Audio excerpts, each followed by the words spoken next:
Monster Quest is in the heart of Africa, searching for the last living dinosaur. The territorial amphibious creature lives in the rivers here and has been known to attack humans. The tradition of the pygmies especially is that if anyone sees a Mokele Mbembe and then reports or talks about it, he will surely die. Dr. Roy Mackle met many locals during his search for the creature. They warned him of the dangers of his quest and that should he encounter difficulty, they would not be able to help him. You go right ahead, but remember, we will not even send up a body bag to bring you back. They have long passed on the legends of these frightening and mysterious creatures that prowl the water's edge.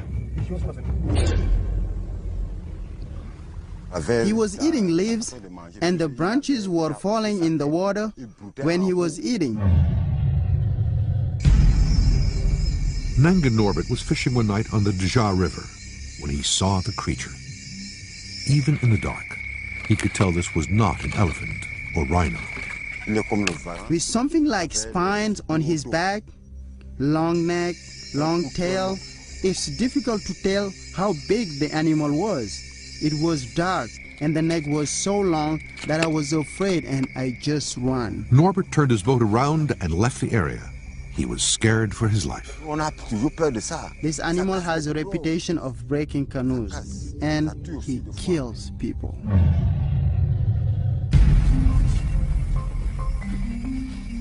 The expedition team led by Bill Gibbons and Rob Mullen are embarking on a dangerous nighttime search for this living dinosaur. We're looking at night because we've seen a lot of confirmation in the eyewitness reports that the animal is active at night, generally feeding on the leaves surrounding the river. The danger is everywhere, as Africa's predators are mostly nighttime hunters. The team will ride in a larger and sturdier canoe to help prevent them from tipping over. It's a little bit unnerving, being on the river in the dark with lots of crocodiles around, but you know, you've got to be a little adventurous if you want to be successful. To help them with their search, they enlist local villagers. We know far less about these animals than the native people do. So we take their advice whenever we do go into a location where the animals are said to be present. A full moon will help as well.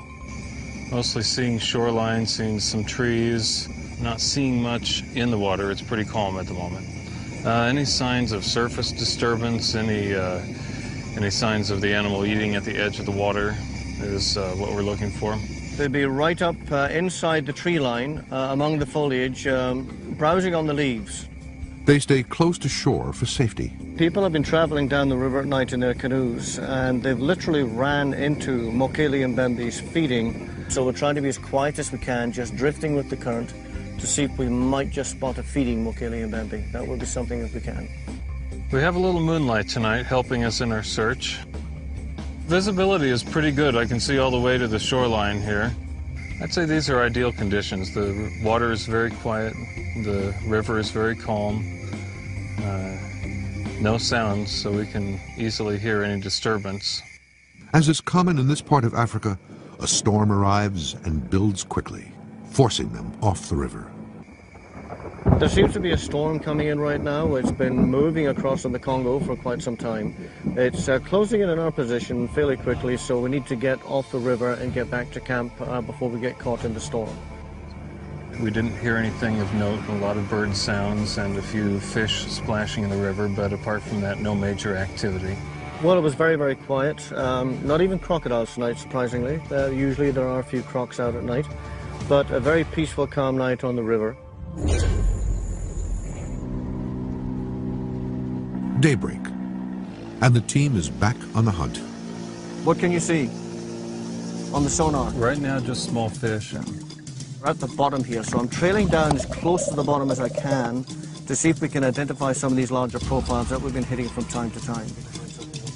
In just minutes, large unidentified objects begin appearing on the sonar. Yeah.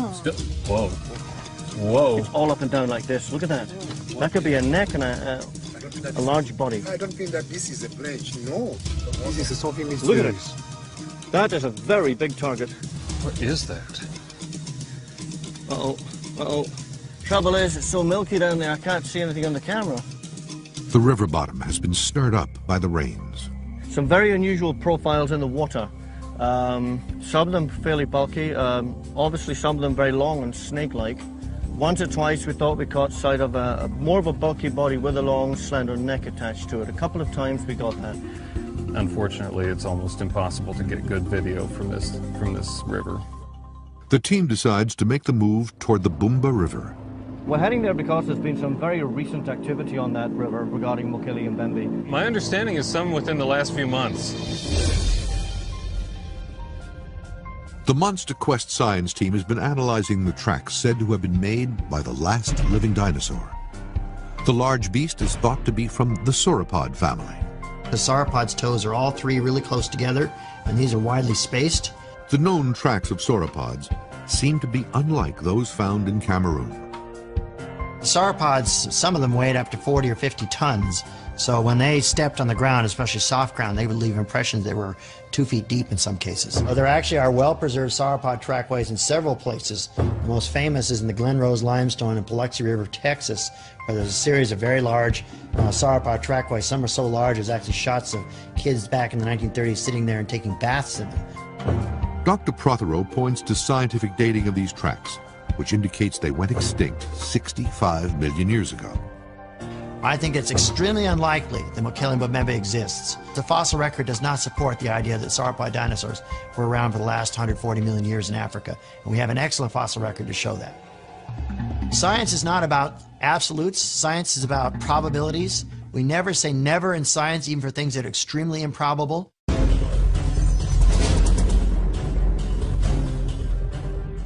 Monster Quest is searching the jungle of West Africa for a living dinosaur, known to natives as Mokele Mbembe.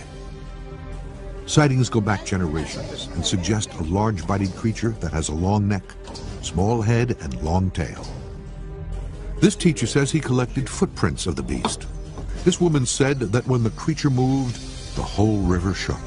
These men are on a search to collect video evidence of the monster, and this expert dismisses the possibility that a living dinosaur still exists.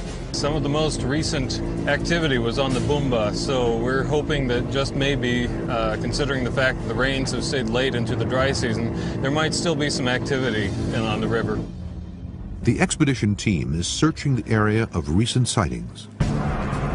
All three rivers are interconnected, and this apparently is a migration route for the Mokele and Mbembe. The Bumba runs along the border of the Republic of Congo and poses a much greater risk than the jaw. The plan on the Bumba will be similar to that of the jaw.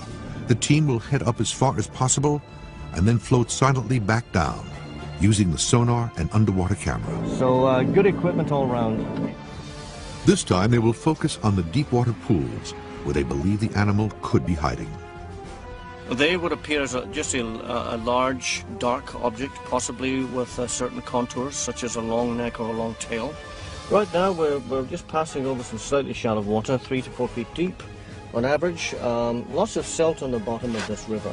Not too many fish around. I'm pretty sure we'll start encountering more marine life as soon as we hit the deeper water. Okay, 12 feet. Get ready.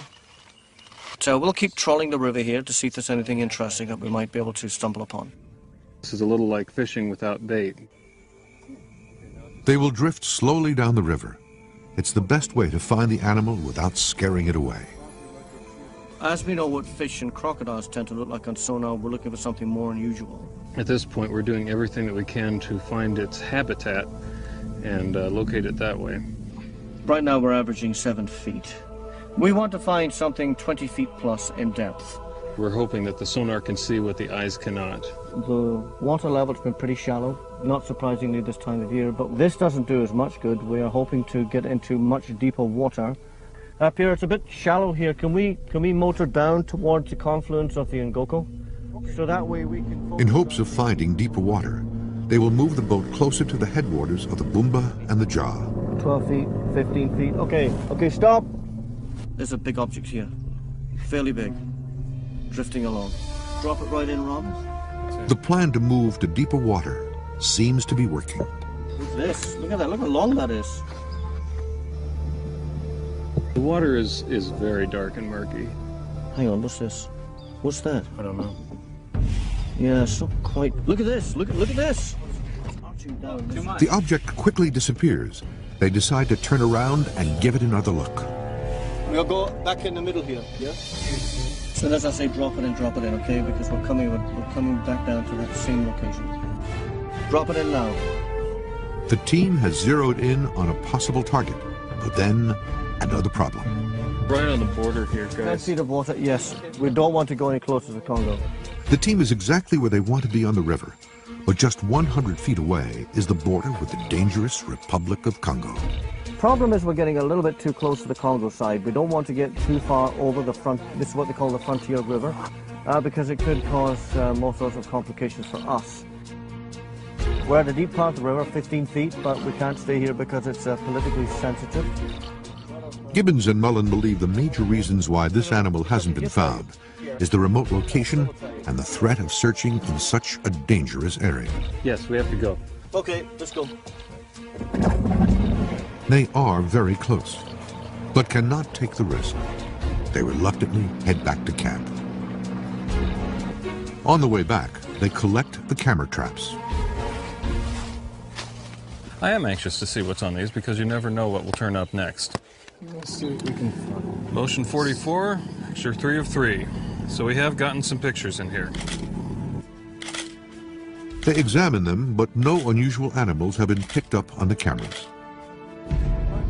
This Monster Quest expedition has made some interesting discoveries. Hits on the expedition team's sonar indicated there are large, unknown, serpent-like animals that live beneath the waters here. They also located a cave system that they believe may be the hibernation grounds for an unknown creature. And the science team determined that footprints taken here in 2004 were not those from a living dinosaur. We're getting closer all the time, and who knows, the next expedition we might get some film. There were some long serpentine things that were a little hard to define. So we would like to go back and uncover some of those mysteries. And a sauropod dinosaur dome is a hard thing to miss, and there's no sign that there's been any dinosaur in Africa in the last 65 million years. The Mokele-Mbembe identification is a matter of conjecture, but all the descriptive material that we've been able to accumulate suggests that we are dealing with a small sauropod dinosaur.